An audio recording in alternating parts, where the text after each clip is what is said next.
हमारे बीच में उपस्थित हो गए हैं, उनका भी बहुत बहुत अभिनंदन है, बहुत बहुत स्वागत है आदरणीय मधु भैया का भी। इस वर्चुअल रैली में विधानसभा के सह प्रभारी आदरणीय इकबाल सिंह गांधी जी भी हम सबके बीच में उपस्थित हैं, उनका भी जोरदार तालियां बजाकर स्वागत करेंगे। चुनाव के संचालक भारतीय जनता पार्टी के वरिष्ठ नेता मधु वर्मा जी भी उपस्थित हैं, उनका भी जोरदार तालियां बजाकर स्वागत करेंगे। चुनाव के सह संचालक श्री सावंत सोनकर जी भी हम सबके बीच में उपस्थित हैं, उनका भी जोरदार तालियां बजाकर स्वागत करेंगे। अब मैं आग्रह करता हूं इंदौर ग्रामीण के जिलाध्यक्ष श्री राजेश सोनकर जी से वो आए और स्वागत उद्बोधन से हम सबका मार्गदर्शन करें। आदरणीय राजेश सोनकर जी।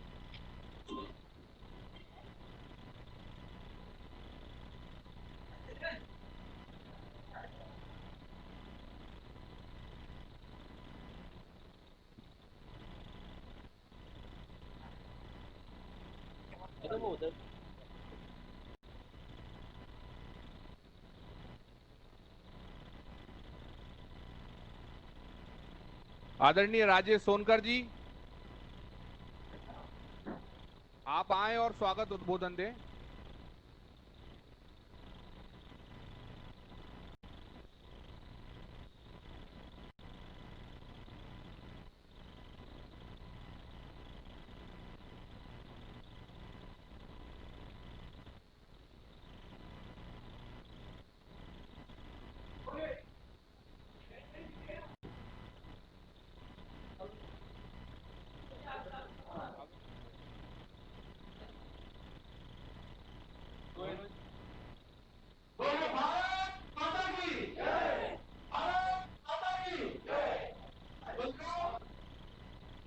हम सबके लिए बहुत ही प्रसन्नता का विषय है। मध्य प्रदेश के यशस्वी मुख्यमंत्री प्रदेश के जननायक हम सबके लाडले नेता आदरणीय शिवराज सिंह जी चौहान आज सामने विधानसभा के हजारों माननीय मुख्यमंत्री जी का बहुत बहुत अभिनंदन करता हूँ।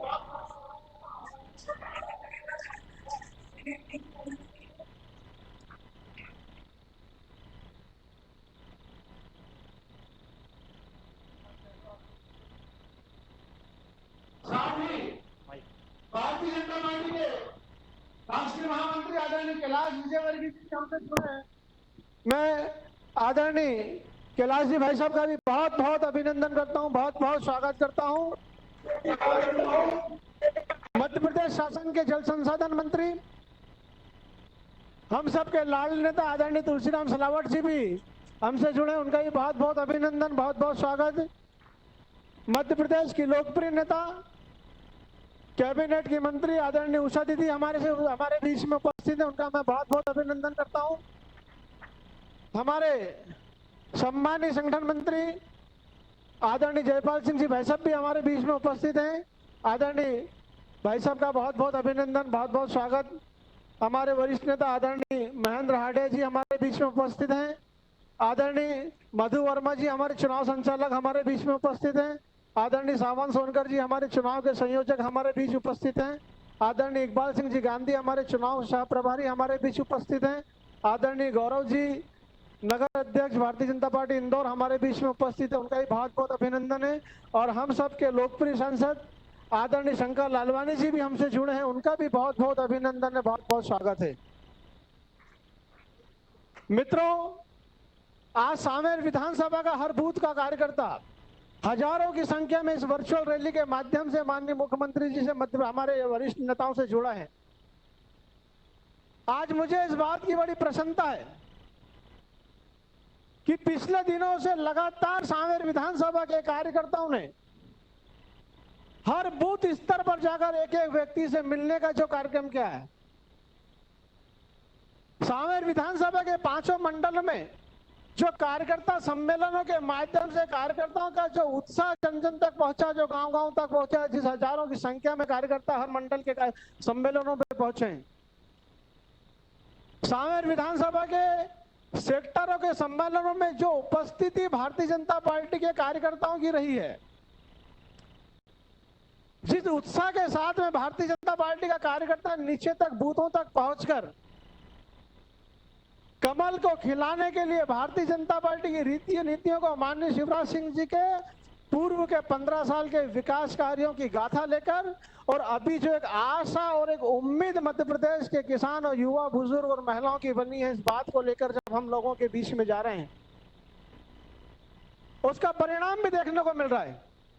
हजारों की संख्या में कांग्रेस छोड़कर कांग्रेस के लोग भारतीय जनता पार्टी का दामन थाम रहे हैं। हमें कुछ बोलने की या बताने की आवश्यकता नहीं है। इस बात का प्रमाण है कि अब सिर्फ मध्य प्रदेश की जनता नहीं, मध्य प्रदेश का किसान बुजुर्ग महिला नहीं, स्वयं कांग्रेस के लोग भी कांग्रेस से प्रताड़ित हो चुके हैं, कांग्रेस से उनका मोह भंग हो गया है। आज भी आदरणीय हमारे मंत्री तुलसीराम सिलावट जी यहाँ पर उपस्थित हैं, आदरणीय सुदर्शन गुप्ता जी हमारे बीच में भी इंदौर रेसिडेंसी पर उपस्थित थे। सैकड़ों की संख्या में कांग्रेस के कार्यकर्ता भारतीय जनता पार्टी में आए। ये तो उत्साह आपके कारण पूरी सांवेर विधानसभा में बना है। मैं कहता हूं कि अब वो दिन नहीं दूर नहीं है जब सांवेर में ये बात कही जाएगी कि कांग्रेस ही ढूंढ के लाओ और 1000 रुपए पाओ। ये स्थिति बनने वाली है। कांग्रेस मरणासन स्थिति में आ गई है, मतप्राय स्थिति में आ गई है। कांग्रेस की अर्थी को कंधा देने वाले नहीं मिलने वाले, ये भी इस बात का प्रमाण मैं बता रहा हूं। आपका उत्साह जो देख रहे हो कि हमारे अभी छिपरा मंडल भी हमारा इससे जुड़ा हुआ है। हमारे छिपरा मंडल का जो मुंडलाबाग गांव है, हमारे से 4-5 गांव सांवेर विधानसभा के, जहां पर कांग्रेस का नाम लेने वाला एक कार्यकर्ता भी नहीं बचा है। पूरा की पूरा गांव, कांग्रेस के जितने लोग थे सब भारतीय जनता पार्टी में आ गए। कांग्रेस मुक्त गांव बन गए सांवेर विधानसभा के बहुत सारे गांव। मैं माननीय मुख्यमंत्री जी को, माननीय सांसद जी को और मंच पर बैठे हमारे सभी वरिष्ठ नेताओं को इस बात का मैं विश्वास दिलाता हूं, आश्वस्त करता हूं कि आने वाले इस चुनाव में मध्य प्रदेश की 24 सीटों में सबसे अधिक वोटों से अगर कोई सीट हम जीतने वाले हैं तो वो सांवेर विधानसभा की सीट हम जीतने वाले हैं। कांग्रेस बौखला गई है। कांग्रेस के पास कोई विषय नहीं है बताने के लिए। झूठी बातें लेकर, झूठे वादे लोगों को भड़काने का, प्रलोभन देने का काम कांग्रेस के लोगों ने शुरू किया है। कभी फोटो की बात करते हैं, कभी कांग्रेस के लोग हमारे बीच में आकर इस बात को करने की कोशिश करते हैं कि अच्छी सरकार चल रही थी, अच्छी सरकार चल रही थी, उसको क्यों गिराया गया, चुनाव का खर्चा मध्य प्रदेश की जनता पर बढ़ने वाला है।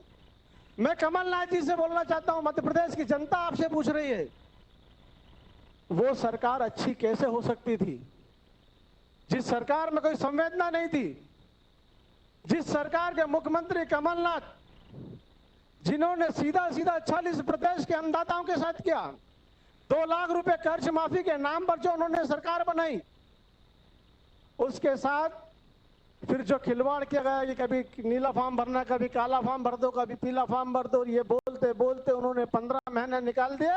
लेकिन राहुल गांधी जो मध्य प्रदेश की जनता से वादा करके गए थे कि 10 दिन में अगर कर्ज माफ नहीं हुआ तो हम मुख्यमंत्री बदल देंगे, लेकिन ये दिन 10 दिन तो नहीं आए, लेकिन 15 दिन बाद इस मध्य प्रदेश की जनता ने आदरणीय सिंधिया जी के नेतृत्व में आदरणीय सिलावट जी ने मिलकर जरूर उस सरकार को सड़क पर लाने का काम किया। मैं इनका भी बहुत बहुत अभिनंदन करता हूँ।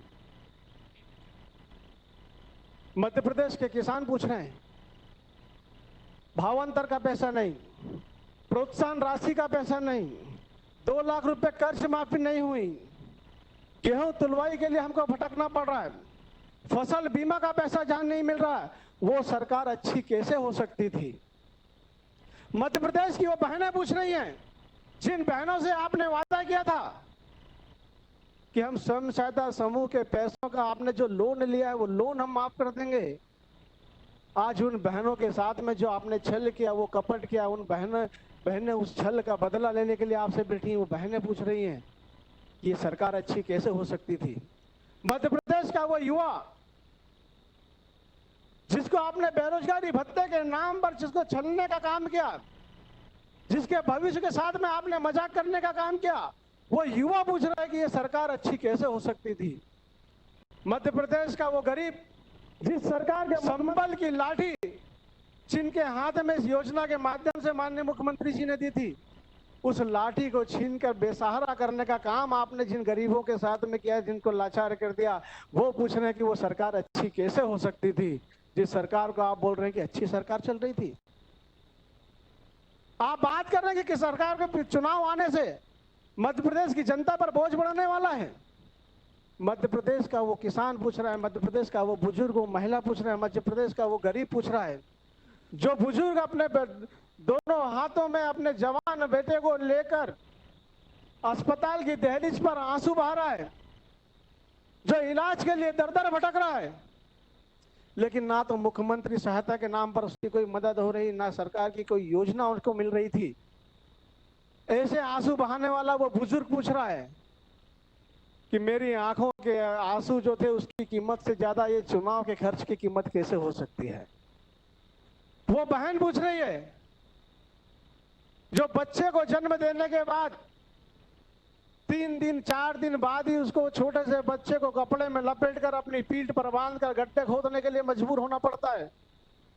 उसकी बेबसी, उसकी लाचारी पूछ रही है कि उस बेबसी की कीमत से ज्यादा मध्य प्रदेश में होने वाले चुनाव की कीमत कैसे हो सकती है।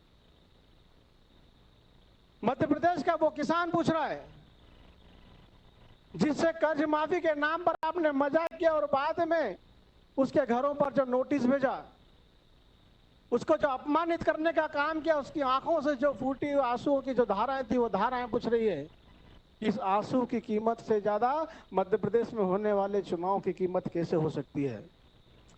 बंधुओं, मैं धन्यवाद देना चाहता हूं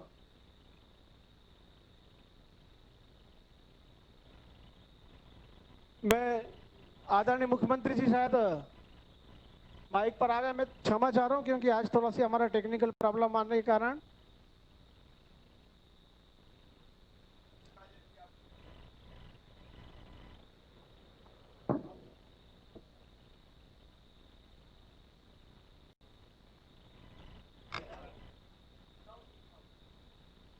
मैं धन्यवाद देना चाहता हूं माननीय सिंधिया जी को, आदरणीय तुलसीराम सिलावट जी को, जिन्होंने मध्य प्रदेश की जनता, मध्य प्रदेश के किसानों का, मध्य प्रदेश के गरीबों का दुख समझा, जिनके मन में वेदना थी, पीड़ा थी, तकलीफ थी कि छल और कपट की सरकार को जो बर्दाश्त नहीं कर सकते थे, क्योंकि सीधा सीधा ये छल उनके साथ भी हुआ था। जब वो कमलनाथ जी के पास जाते थे, उन्होंने कहा मध्य प्रदेश के अन्नदाताओं को फसल बीमा का पैसा नहीं मिल रहा है, प्रीमियम की राशि भरी जाए। कमलनाथ अपने पजामे की फटी हुई जेब में हाथ डाल के राहुल गांधी की तरह हाथ हिलाकर बोलते थे कि जेब में तो कुछ है ही नहीं, पैसा ही नहीं है, खाली है मेरी जेब में, क्या करूं।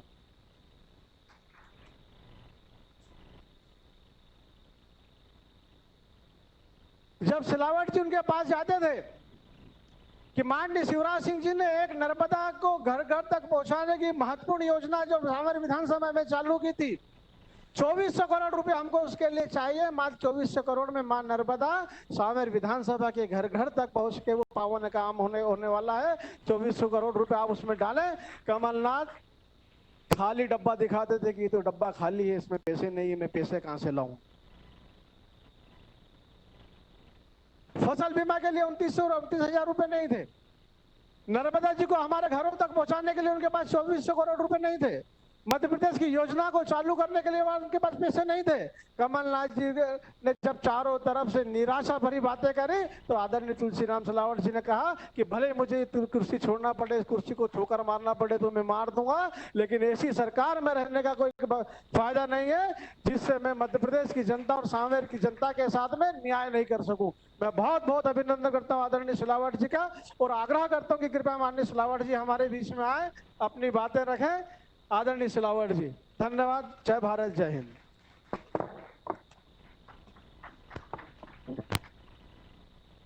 अब मैं आग्रह करता हूं मध्य प्रदेश शासन के की बात आती है। देखो आप,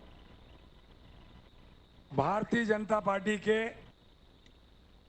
जिले के लोकप्रिय अध्यक्ष, पूर्व विधायक सम्माननीय राजेश सोनकर जी, हमारे संभाग के संगठन के मुखिया, जिनके नेतृत्व में धार और इंदौर में उपचुनाव होने वाले हैं, परम आदरणीय चावला जी मध्य प्रदेश की मंत्री, निरंतर कर्मठ मेरी छोटी बहन उषा ठाकुर जी, वरिष्ठतम विधायक महेंद्र हाडिया जी, शहर के लोकप्रिय अध्यक्ष मेरे अनुज गौरव जी, इंदौर को एक नई विकास और प्रगति की दिशा देने वाले इंदौर विकास प्राधिकरण के पूर्व अध्यक्ष मधु जी, प्रमोद टंडन जी, युवा शक्ति के नेतृत्व करने वाले सामंत जी, आज पूरा मध्य प्रदेश और सांवेर जिन्हें सुनने के लिए आतुर है, मध्य प्रदेश के ओजस्वी मुख्यमंत्री शिवराज चौहान जी, भारतीय जनता पार्टी के महासचिव, देश के वरिष्ठतम नेता सम्मानीय कैलाश विजयवर्गीय जी, उपस्थित मंडल के सम्मानीय अध्यक्ष जी, मातृ शक्ति को मैं प्रणाम करता हूं, नमन करता हूं और भारतीय जनता पार्टी के योद्धाओं को प्रणाम करता हूं। अभी जब भारतीय जनता पार्टी जिले के अध्यक्ष राजेश सोनकर जी ने हर बिंदु पे बात की, विस्तार पूर्वक बात की, मैं भी उनके स्वर में स्वर मिलाकर अपनी भावनाओं को सम्मिलित करता हूं। आप जानते हैं कि आज का दिन सांवेर के लिए एक संकल्प का दिन है, एक दृढ़ निश्चय करने का दिन है, एक प्रतिज्ञा करने का दिन है। और यह अवसर जो परिवर्तन और प्रगति का नियम होता है, एक मध्य प्रदेश की हठधर्मी सरकार, एक किसान विरोधी सरकार, क्योंकि मध्य प्रदेश की बुनियाद, मध्य प्रदेश की रीढ़ की हड्डी मेरे अन्नदाताओं के साथ जो छल और धोखा किया, वो पुरानी सरकार युवाओं के सपनों को तोड़ने वाले का काम पुरानी सरकार ने किया। मातृ शक्ति को जो घोषणा की थी कि इसके रक्षा करेंगे, स्वसहायता समूह के सारे कर्ज माफ करेंगे, शिक्षक अतिथि शिक्षकों का समस्या का समाधान करेंगे, पर बड़े दुख की बात है, एक वचन पत्र 2018 में तैयार किया था, वो पूरा नहीं हो पाया।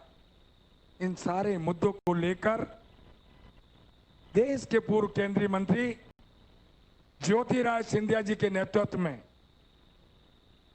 किसान विरोधी सरकार, युवा विरोधी सरकार, दलित विरोधी सरकार, मातृ शक्ति के साथ छल करने वाली सरकार, समाज के अंतिम व्यक्ति को धोखा देने वाली सरकार को जब इस भावना लेकर पूर्व सरकार के पास ज्योतिरादित्य सिंधिया जी हम जाते थे, उनकी कोई सुनाई नहीं हुई।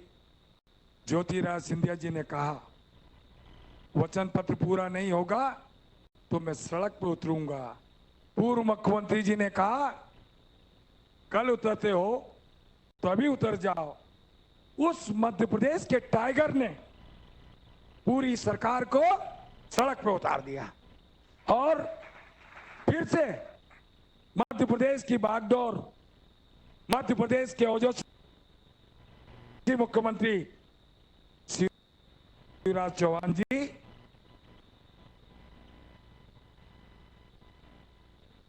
हमारा नेतृत्व कर रहे हैं।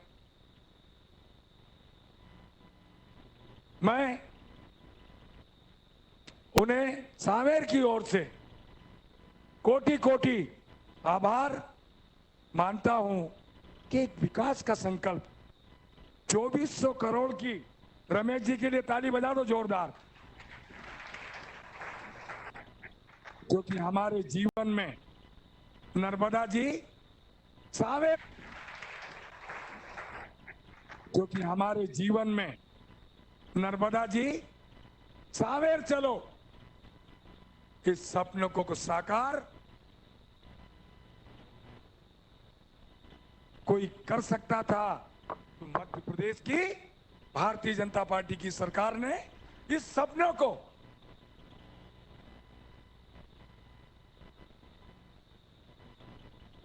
मुख्यमंत्री जी ने पूरा किया।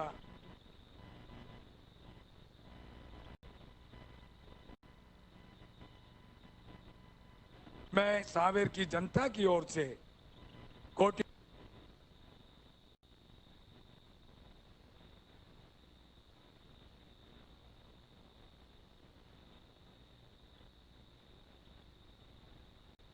मुख्यमंत्री जी ने पूरा किया।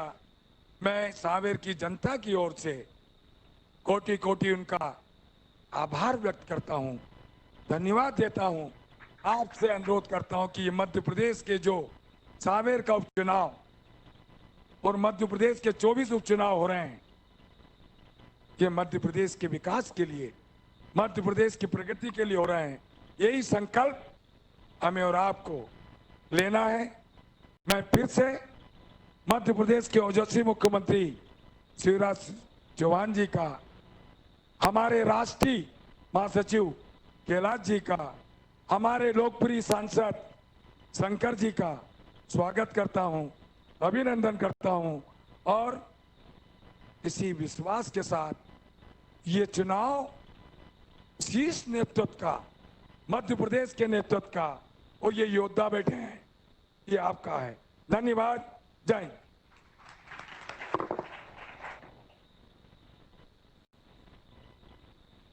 अब मैं आमंत्रित करता हूं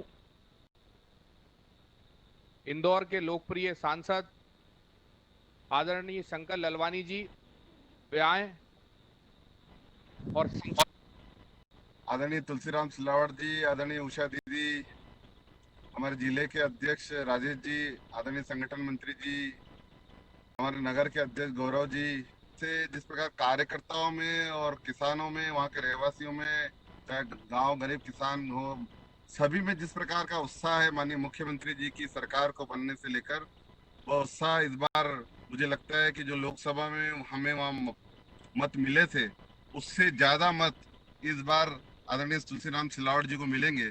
और वो चाहते हैं कि माननीय मुख्यमंत्री जी की सरकार स्थायी सरकार बने, मजबूत सरकार बने, उसके लिए सब अभी से लग गए। मैं ज्यादा कुछ नहीं लेते हुए, क्योंकि सभी लोग माननीय कैलाश जी को और माननीय मुख्यमंत्री जी को सुनना चाहते, तो मैं उन सब का सबसे आभार व्यक्त करते हुए कि आज ऐसा हमें मौका मिला है कि सभी कार्यकर्ता लालायित थे।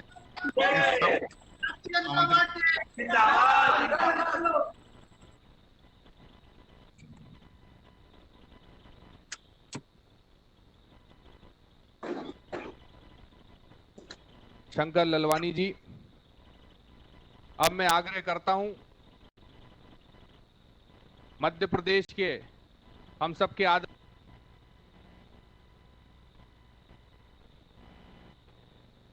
के केंद्र भारतीय जनता पार्टी के राष्ट्रीय महासचिव और पश्चिम बंगाल में जिन्होंने भारतीय जनता पार्टी की पताका को लहराया, ऐसे आदरणीय कैलाश विजयवर्गीय जी को कि वह आए और हम सबको अपना मार्गदर्शन प्रदान करें। बोलिए भारत माता की, जोर से बोलिए भारत माता की। आवाज आ रही है सबको? बोलिए भारत माता की, एक मुट्ठी बांध के बोलिए जरा, सब मुझे दिखना चाहिए। बोलिए भारत माता की, भारत माता की। ये आवाज वहां तक पहुंचना चाहिए। चीन की सीमा पर हमारे देश के नौजवान खड़े हुए हैं, हमारी बहादुर सेना खड़ी हुई है। इस देश के इस देश की सुरक्षा के लिए प्रधानमंत्री जी के नेतृत्व में चीन को जो चुनौती दी है, उन नौजवानों तक हमारी आवाज पहुंचना चाहिए। बोले भारत माता की धन्यवाद।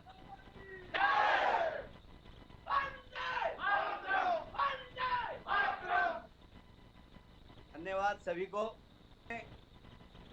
हमारे जिला अध्यक्ष राजेश जी, हमारे नगर के अध्यक्ष गौरव जी, लोकप्रिय सांसद भाई शंकर ललवानी जी, श्रद्धेय उषा जी, भूपेंद्र जी, आदरणीय रामकिशोर जी, हमारे संगठन मंत्री जी तुलसीराम सिलावट जी, जो इस बारात के दूल्हे हैं, जरा तालियां बजाकर उनका भी स्वागत करें तुलसीराम जी का। हमारे सांवेर विधानसभा के संयोजक और क्षेत्र क्रमांक 2 के लोकप्रिय विधायक रमेश मेंदोला जी, सांवर सोनकर जी, इकबाल सिंह जी, मधु वर्मा जी, भोपाल में बैठे हुए हमारे सभी माननीय विधायक और मंत्रीगण व पदाधिकारीगण, आप सबका अभिनंदन करता हूं, स्वागत करता हूं और सबसे ज्यादा सांवेर की उस शानदार जनता को प्रणाम करता हूं जिनको एक चुनौती मिली है कि शिवराज जी को स्थायी रूप से मुख्यमंत्री बनाने की। मुझे बहुत प्रसन्नता है। आज मैं सुबह जब बंगाल की वीडियो कॉन्फ्रेंसिंग कर रहा था, उसके बाद जब मैं कार्यकर्ताओं से प्रश्न उत्तर कर रहा था, तो एक कार्यकर्ता ने मुझसे पूछा कि कैलाश जी, 2014 जब देश के प्रधानमंत्री आए और 2000 के पहले जब मनमोहन सिंह जी प्रधानमंत्री थे, बहुत अंतर दिखाई दे रहा है। इनका क्या अंतर दिखाई दे रहा है? मित्रों, जब हम आज मैं आपसे बात कर रहा हूं, हम सब के मुंह पे कपड़ा है या मास्क है। सारी दुनिया एक महामारी जो कि कोविड-19 के नाम से जानी जा रही है, उससे जूझ रही है, संघर्ष कर रही है। मुझे कहते हुए बहुत गर्व है इस बात का कि दुनिया के वो सब बड़े ताकतवर देश जिनको घमंड था अपनी तकनीकी पर, अपनी आर्थिक क्षमता पर, कोविड जैसी महामारी के सामने घुटने टेकते हुए दिखाई दे रहे हैं। मैं आपको बताना चाहता हूं, आप भारतीय जनता पार्टी के कार्यकर्ता हैं। जिस दिन पहला कोविड-19 का मरीज इस देश के अंदर पाया गया, उसी दिन इटली के अंदर भी, उसी तारीख को इटली के अंदर भी पहला मरीज मिला था। आज इटली बर्बाद हो गया, जिसकी कांग्रेस के नेता जहां पैदा हुई है, वो इटली बर्बाद हो गया।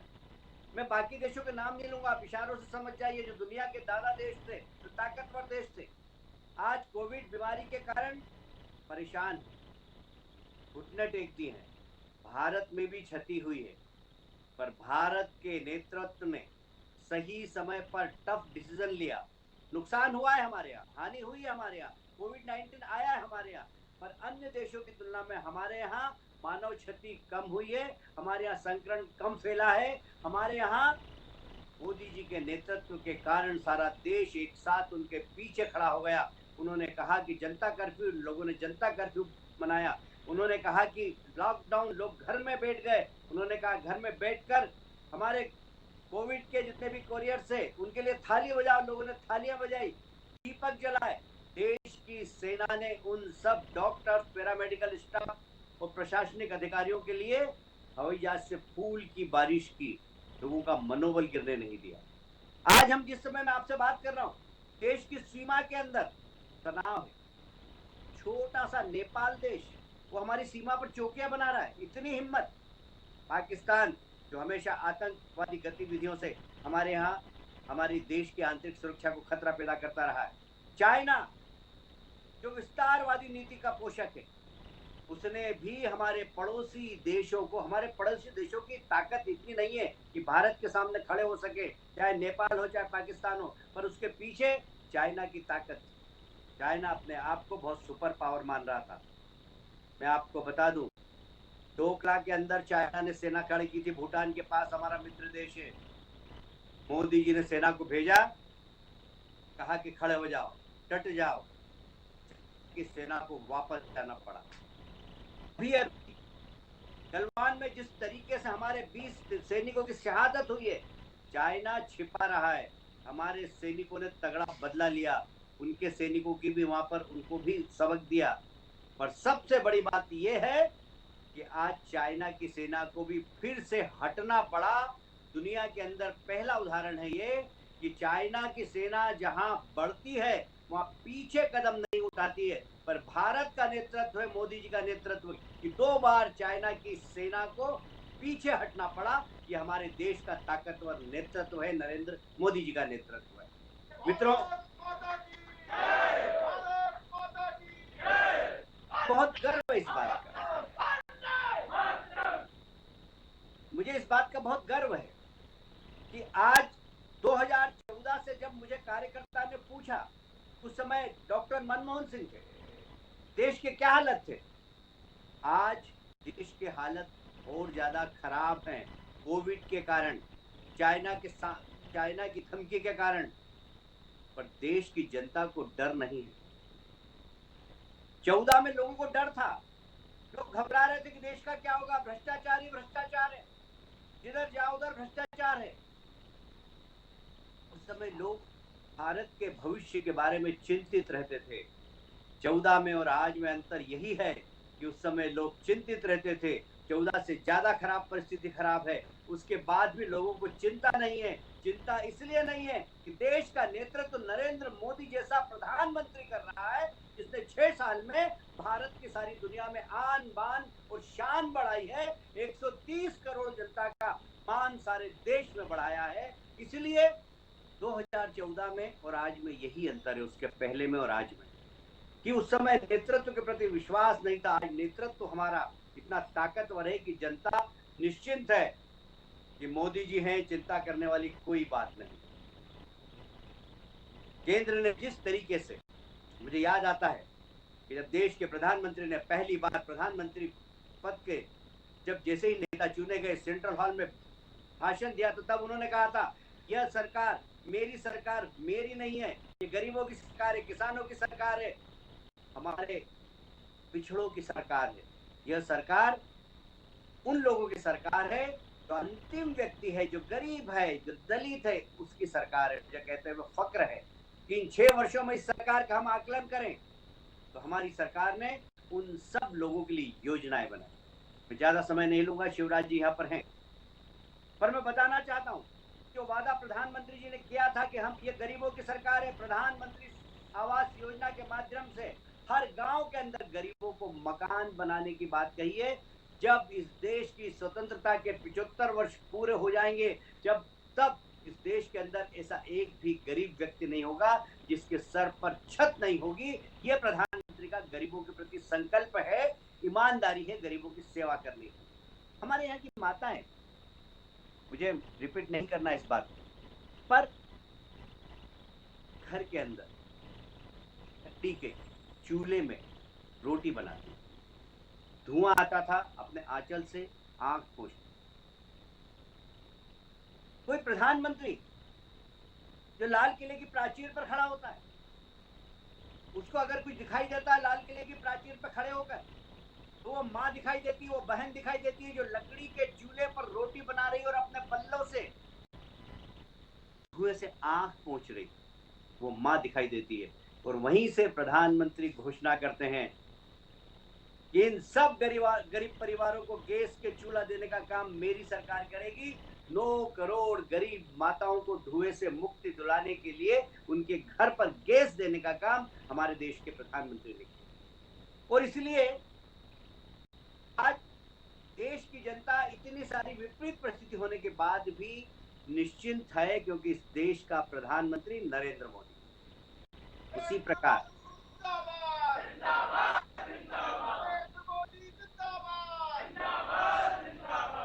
इसीलिए उसी प्रकार मध्य प्रदेश की भी हालात।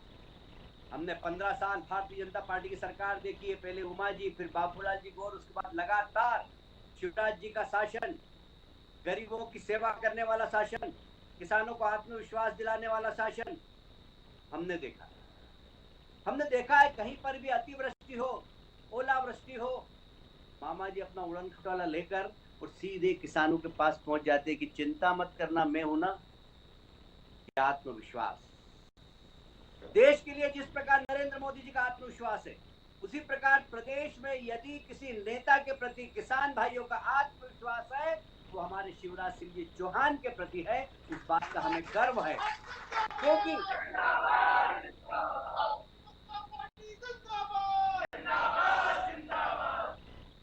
क्योंकि शिवराज जी के नेतृत्व के 13 साल और कमलनाथ जी के 15 महीने इस प्रदेश की जनता ने देखे हैं। मैं दोहराऊंगा नहीं, राजेश सोनकर जी ने सारी बात कह दी है। पर जो वादा किया था किसानों से, जो वादा खिलाफी की किसानों के साथ, जो नौजवानों के साथ वादा खिलाफी हुई है, जो महिलाओं के साथ वादा खिलाफी हुई है, जो हमारे दूध उत्पादक किसानों को जो वादा किया था कि 5 रुपए प्रति लीटर हम आपको सब्सिडी देंगे, जो हमारी महिलाएं सेल्फ हेल्प ग्रुप की जो छोटा छोटा लोन लेकर अपना व्यवसाय चलाती, अपना घर चलाती, उनसे वादा किया था कि तुम्हारा कर्ज माफ कर देंगे। वो कांग्रेस का नेता जो कह के गया था कि 10 दिन के अंदर किसानों का कर्जा माफ नहीं हुआ तो मैं मुख्यमंत्री बदल दूंगा, ये झूठ, धोखेबाज सरकार, धोखेबाज नेता। लोगों को मौका मिल गया तुलना करने का कि कांग्रेस कैसे शासन चलाती है, कांग्रेस का मुख्यमंत्री क्या वादा करता है, भारतीय जनता पार्टी ने कैसे सरकार चलाई, भारतीय जनता पार्टी का मुख्यमंत्री क्या करता है। और इसलिए आज सारे प्रदेश के अंदर किसानों में इस बात की तसल्ली है कि किसानों का नेता, नौजवानों का नेता, बच्चों के मामा, महिलाओं के भाई, इस प्रदेश के संरक्षक अब प्रदेश के मुख्यमंत्री बन गए और इसलिए हमें कोई चिंता की बात नहीं है। तो प्रदेश के मुख्यमंत्री शिवराज जी के बनने के बाद प्रदेश की जनता निश्चिंत है। देश में मोदी जी के बनने के बाद देश की जनता निश्चिंत है। पर कैसे बने शिवराज जी मुख्यमंत्री? मित्रों, सामेर के सब कार्यकर्ताओं से निवेदन करना चाहता हूं, यदि तुलसीराम जी सिलावट के नेतृत्व में ये कांग्रेस के विधायक हमारे साथ नहीं आते, सिंधिया जी के नेतृत्व में ये कांग्रेस के विधायक हमारे साथ नहीं आते, तो क्या शिवराज जी मुख्यमंत्री बन सकते थे क्या? मैं आपसे पूछना चाहता हूं, जरा हाथ खड़ा करके मुझे बताइए। मैं देख रहा हूं बहुत सारे लोगों को, क्या बन सकते थे क्या शिवराज जी मुख्यमंत्री? नहीं बन सकते थे ना। यदि आज शिवराज जी मुख्यमंत्री बने हैं तो कांग्रेस के बहुत सारे बंधुओं ने उस धोखेबाज सरकार को टाटा बाय बाय करके आज भारतीय जनता पार्टी की सदस्यता ग्रहण की है। शिवराज जी लगातार मुख्यमंत्री रहे, भारतीय जनता पार्टी की सरकार लगातार चले, इसके लिए बहुत जरूरी है ये उपचुनाव। मैं जानता हूं मेरे जैसे कार्यकर्ताओं को भी कभी कभी लगता है, आपको भी लगता होगा कि जिस कांग्रेस के लोगों के साथ हम लड़ाई लड़ते रहे उसके लिए हम कैसे काम करेंगे। मित्रों, राजनीति इसी को कहते हैं, कभी कभी कड़वा घूंट पीकर भी समाज सेवा करना पड़ती है। मैं जानता हूं, मैं सामेर के कार्यकर्ताओं से मिला हूं, ये कार्यकर्ताओं ने कहा कि अरे हम तो कैसे कांग्रेस का काम करेंगे। अरे कांग्रेस का काम नहीं, तुलसीराम सिलावट जी ने भारतीय जनता पार्टी की सदस्यता ग्रहण कर ली है। वो अकेले नहीं आए, अपने साथ विधायकों की फौज लेकर आए हैं और वह फौज के कारण आज शिवराज जी मुख्यमंत्री बने हैं। शिवराज जी लगातार प्रदेश के मुख्यमंत्री बने रहे, इसके लिए बहुत जरूरी है कि ये सीट हम जीते। और इसलिए मित्रों, आपसे मैं आग्रह कर रहा हूं, ये चुनाव बड़ा महत्वपूर्ण है। मुझे कहते हुए बहुत गर्व है, कमलनाथ जी खाली खजाना छोड़ कर गए, एक नया पैसा नहीं था खजाने में। किसानों की खेती, खेत पे गेहूं आ गया, लोगों को डर था। पिछली बार कमलनाथ जी ने गेहूं खरीदा नहीं पूरा। हमारे मुख्यमंत्री, किसानों के नेता, बच्चों के मामा जी शिवराज जी ने कह दिया कि चिंता मत करो किसान भाइयों, आपका एक एक दाना खरीदूंगा। बोरे नहीं थे, गेहूं रखने की जगह नहीं थी, उसके बाद भी किसानों का नुकसान नहीं होना चाहिए, किसानों के खेत में गेहूं नहीं होना चाहिए। किसानों से कह दिया कि ले आइए आप तो अधिकारियों को निर्देश दिए कि किसानों का सारा अनाज खरीद लीजिए।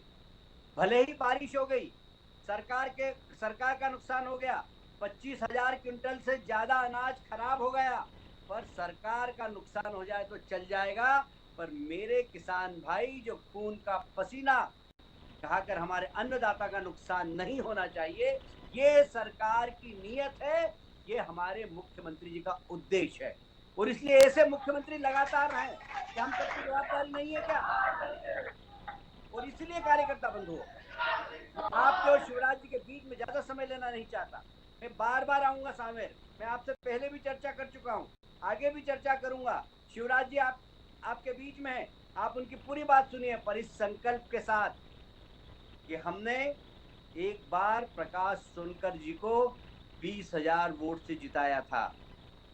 यदि प्रकाश सोनकर जी के प्रति सच्ची श्रद्धांजलि देना है, उस जुझारू विधायक के प्रति अपने आदरांजलि देना है, तो तुलसीराम सिलावट जी को 20,000 वोट से ज्यादा से जिताकर हमें सांवेर की सीट मुख्यमंत्री जी की झोली में डालना है और मुख्यमंत्री जी को विश्वास दिलाना है कि लगातार आप मध्य प्रदेश में राज करिए।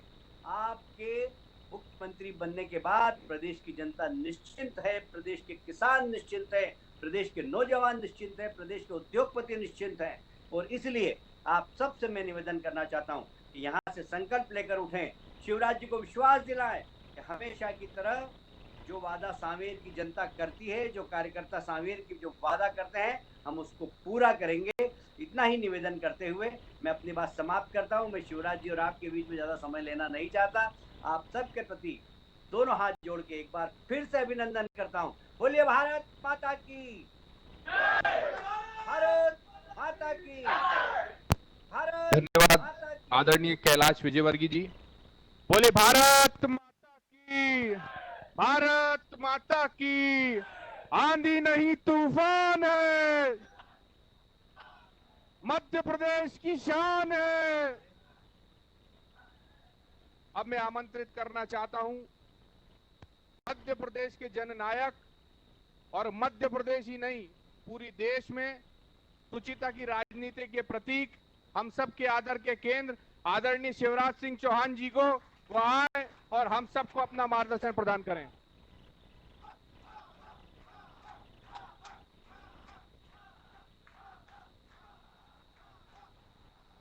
बोलिए भारत माता की, भारत माता की।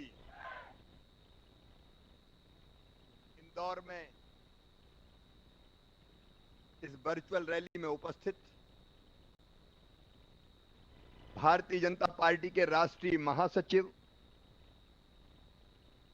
जुझारू, लोकप्रिय और यशस्वी नेता,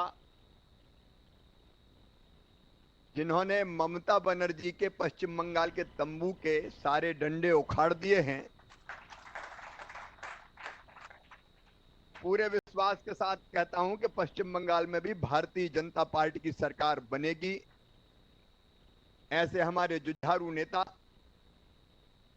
लोकप्रिय नेता, राष्ट्रीय नेता आदरणीय श्रीमान कैलाश विजयवर्गीय जी, तालियां बजा के उनका स्वागत कीजिए, अभिनंदन कीजिए।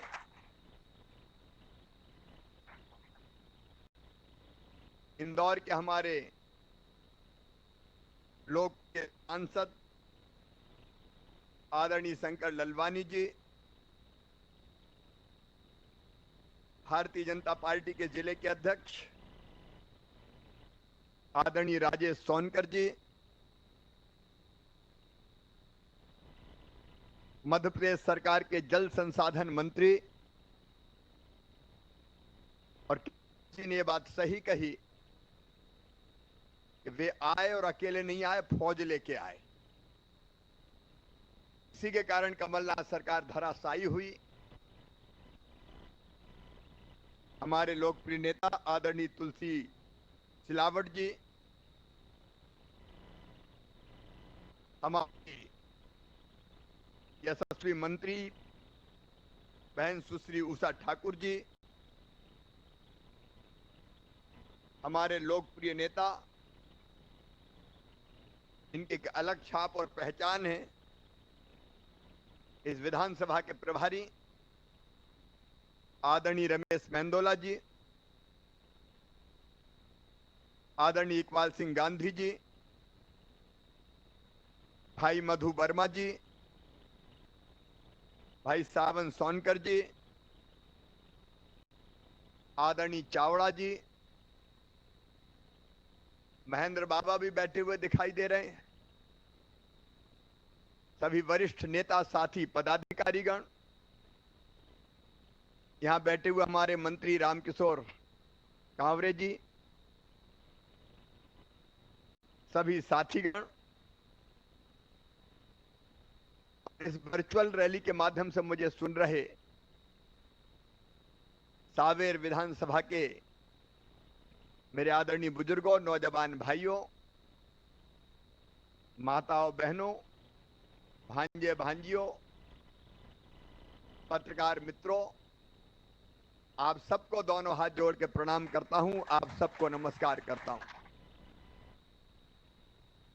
अभी कैलाश जी को हमने सुना, उसके पहले भी सभी वरिष्ठ नेताओं को सुना। आज वर्चुअल परिस्थितियां बदली हुई है, इसलिए वर्चुअल रैली के माध्यम से मुलाकात हो रही है। कोविड के बारे में कैलाश जी बता रहे थे, संकट बड़ा है, पूरी दुनिया परेशान है। यह अलग बात है कि हमारे प्रधानमंत्री, यशस्वी प्रधानमंत्री नरेंद्र मोदी जी है। नरेंद्र मोदी व्यक्ति नहीं, संस्था है, ईश्वरीय शक्तियों से युक्त है, और इसलिए उन्होंने सच कहा। एक तरफ अमेरिका जैसे देश भी धराशायी हो गए थे और ट्रंप भी गुहार लगा रहे थे, मोदी जी हाइड्रोक्सी क्लोरोक्वीन भेज दो, अमेरिका को आपकी मदद की जरूरत है। और तब भारत साहस के साथ मोदी जी के नेतृत्व में कोविड का मुकाबला कर रहा था। ये उन्हीं का नेतृत्व है जिसके कारण खतरा काफी कम किया जा सका। लेकिन कोरोना तो कोरोना है, विज्ञान नहीं, इसको हराना जरूर है, और इसके लिए कुछ सावधानियां जरूरी है। अगर ये सावधानी जरूरी नहीं होती तो वर्चुअल नहीं एक्चुअल मिलते, आवेर में आते, हाथ मिलाते, गले लगाते, और बिना भांजे भांजियों से मिले तो मामा को चैन ही नहीं मिलता। लेकिन आजकल मजबूरी है, दूर दूर से मिलना पड़ता है। लेकिन जल्दी फिर सावेर के गांव गांव आएंगे, अलग जगाएंगे, जागरण का मंत्र फूकेंगे। लेकिन इस चुनाव की जरूरत क्यों पड़ी? एक सरकार बनी 15 महीना पहले, झूठे वादे करके, वचन पत्र, घोषणा पत्र नहीं है, वचन पत्र है, और वचन पत्र में भी कई वचन। सुना था कांग्रेस के नेता आजकल बात करते हैं, कर्जा माफ करोगे कि नहीं करोगे? तो तुम काहे के लिए सरकार तुमने बनाई थी? बाहर झोंकने के लिए बनाई थी। वचन पत्र का पहला वचन, कमलनाथ, वचन पत्र का पहला वचन, कंडिका 1.1। मैं नहीं कह रहा, राहुल बाबा ने कहा था, कमलनाथ ने कहा था, बिग्गी राजा भी कहते रहते थे, उन पे तो कौन विश्वास करता है। सभी किसानों का रुपए 2 लाख तक का कर्ज माफ करेंगे। इसमें सहकारी एवं राष्ट्रीयकृत बैंकों का चालू एवं कालातीत कर्ज शामिल रहेगा। प्रदेशवासियों, मेरे किसान बहनों और भाइयों, यह वचन पत्र का पहला वचन था। सहकारी राष्ट्रीयकृत बैंकों का चालू एवं कालातीत। हमसे बात कर रहे हो, तुम्हारे नेता राहुल बाबा गिन गिन के कहते थे 1 2 3 4 5 6 7 8 9 10 कर्जा माफ नहीं किया तो 11वें दिन मुख्यमंत्री बदल दूंगा। कहां हो बाबा? अपने वादे से पलट गए। वचन पत्र में कहा था सब माफ, ट्रैक्टर, कृषि उपकरण, मशीन, उद्यान की विकास, स्प्रिंकलर, ड्रिप, सारा का सारा माफ। और जब देखा तो आया कि केवल अल्पकालीन फसली ऋण माफ किया जाएगा। प्रदेश के किसान बहनों और भाइयों, मुझे बताओ, कार्यकर्ता मित्रों, मुझे बताओ, ये धोखा था कि नहीं था? अरे जोर से बताओ, धोखा था कि नहीं था? तुरंत यू टर्न कर दिया। केवल अल्पकालीन फसली ऋण। कमलनाथ, अब रोज सवाल पूछूंगा। पहला सवाल शिवराज सिंह चौहान का। कमलनाथ जी जवाब दीजिए, आपने कहा था कि नहीं कहा था सभी किसानों का 2 लाख तक का सहकारी एवं राष्ट्रीयकृत बैंकों का चालू एवं कालातीत ऋण माफ करेंगे? कहा था कि नहीं कहा था? यह जवाब कार्यकर्ता से नहीं, कमलनाथ से मैं चाहता हूं।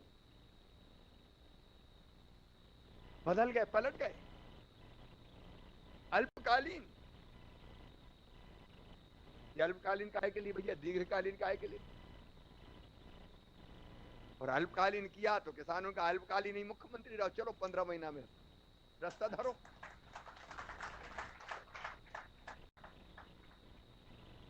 और इसके बाद दूसरा धोखा,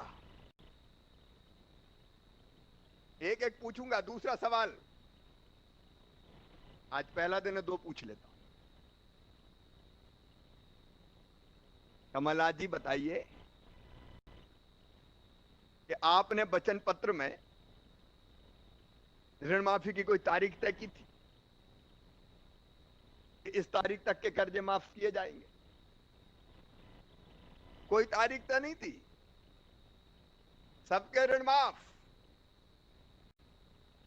इन बारे दादा आते ही बदल गए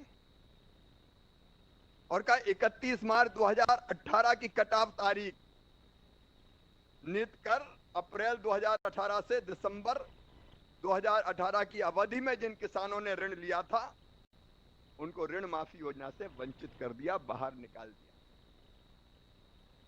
कमलनाथ जी जवाब दीजिए। आजकल बड़े जोश में बस में जाने की सोच रहे हैं, पहले तो हेलीकॉप्टर पर नहीं निकले। जनता मुसीबत और परेशानी में होती थी, लोग कहते थे मुख्यमंत्री जी आ जाओ, बोले नहीं मैं क्या करूंगा। रमन का कभी तो निकल जाते, तेरी प्यारी प्यारी सूरत को किसी की नजर ना लगे।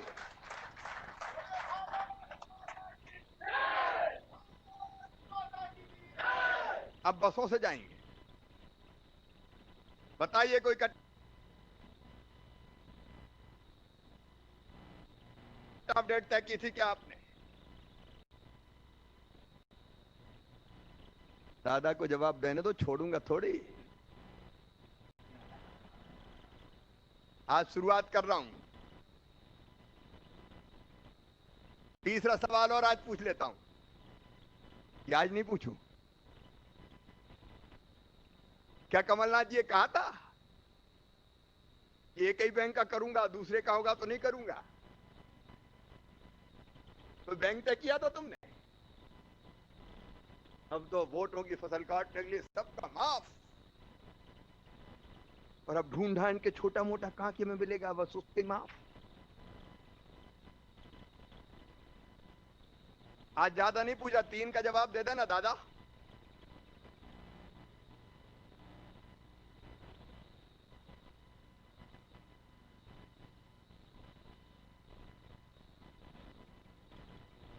मीडिया के माध्यम से मेरी बात पहुंचेगी। कुल अब तक कितना कर्जा माफ किया? 6,000 करोड़ रुपया 1.25 साल में, उनमें से भी 2,800 करोड़ बैंकों के मत्थे मर दिए। सहकारी बैंक वालों को मार डाला कि तुम लिख के दो, आधा हम करेंगे, आधा वो करेंगे, तो बैंक कहां से चलेंगे? लेकिन बैंक चले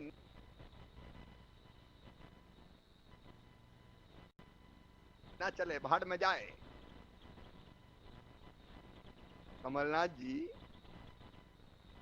जितने का तुमने कर्जा माफ किया है, उतना तो मैंने फसलों के नुकसान के एवज में कई साल किसानों को वैसे ही दे दिया है। एक साल में 9,000 करोड़ रुपए हमने बांटे हैं फसलों के नुकसान के, फसल बीमा योजना को मिला के। अवेर वालों, ये कांग्रेस के लोग बड़ी बड़ी बात करते हैं। मुख्यमंत्री बनते ही ये खा गए थे पैसा कांग्रेस वाले, और जैसे ही संकट की घड़ी में मुख्यमंत्री बना, उसी दिन हमने 2,200 करोड़ रुपया जमा करके किसानों को 2,990 करोड़ रुपया उनके खाते में पहुंचा दिए। ये कर्जा माफी का खा गए, ये फसल बीमा योजना का खा गए, ये 0% ब्याज पर कर्जा देने वाला खा गए, ये किसान का उत्पाद खरीदते नहीं थे, पर की साल की धरी रही धान उग गई कई जगह, धान इनने नहीं उठाया। ये किसानों की बात करेंगे?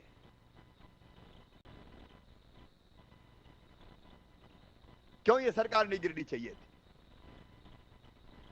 नौजवानों से कह दिया सबको रोजगार, नहीं तो 4,000 रुपया महीना बेरोजगारी भत्ता। कई भांजों ने भी सोचा यार मामा को तो देख लिया, एक बार दादा को देख, बिना किसी को 4,000। और रोजगार की बात आई तो उन्होंने कहा एक एक्स्ट्रा ऑर्डिनरी रोजगार ढूंढ के लाए। हमने कौन सा? बोले हम ढोर चराने की ट्रेनिंग देंगे नौजवानों।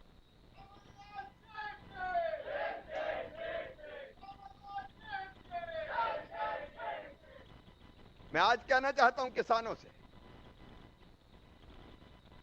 कहीं को धोखा दे दिया। जो रेगुलर चुका रहे थे, इस चक्कर में कि अब तो माफ होगा, उन्हें चुकाया नहीं तो डिफॉल्टर हो गए बेचारे। अब उनको 0% ब्याज का कर्जा नहीं मिल रहा। हजारों करोड़ रुपया ब्याज का उनके मत्थे पे धर के चले गए कमलनाथ। चिंता मत करना मेरे किसान भाइयों, उन्हें किसान के मत्थे पर जो कर्जे की गठरी रखी है ब्याज की भी, मामा उस गठरी को उतार देगा, चिंता मत करना।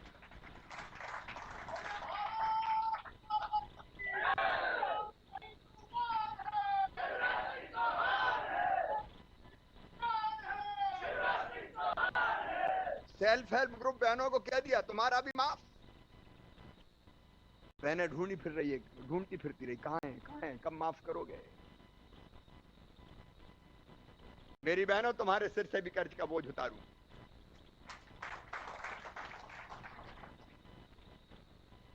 झूठे वादे किए। अच्छा, बाकी कुछ नहीं करना था, बस केवल कैसे प्रदेश को लूट लें इसमें लग गए। अच्छा, कमलनाथ जी अकेले नहीं थे, उनके संग एक और थे, का नाम लेके नहाना पड़ता है।